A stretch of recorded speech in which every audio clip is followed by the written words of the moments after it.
Một quá khứ phải cố quên mỗi khi kề bên, và có một nỗi nhớ dần lớn lên khi ở bên em.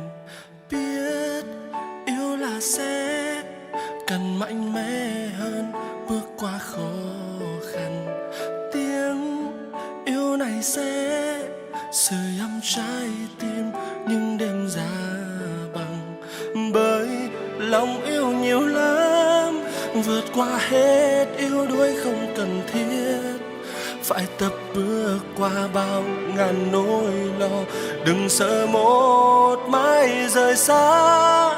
Sợ trái tim lại nát tan, ngày quá say đắm bỗng dưng xa lạ.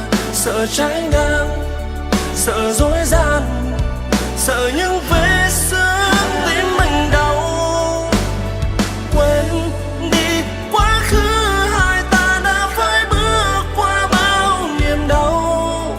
Sợ mất nhau, dẫu là sẽ đau, cầm tay ta cứ bên nhau như vậy. Yêu đi đừng sợ.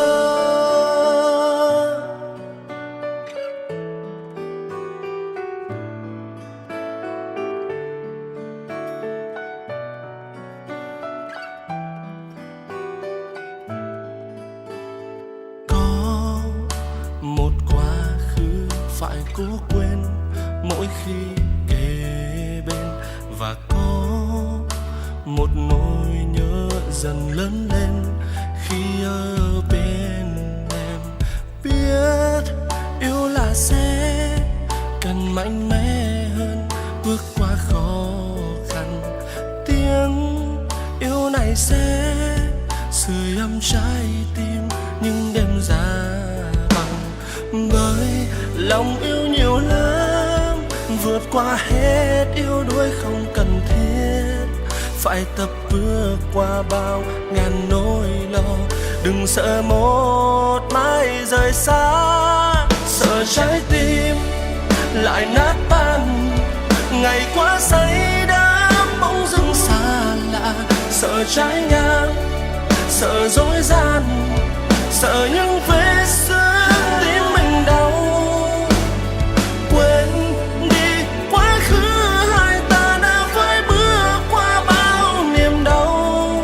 Sợ mất nhau, dẫu là sẽ đau, cầm tay ta cứ bên nhau như vậy. Yêu đi đừng sợ.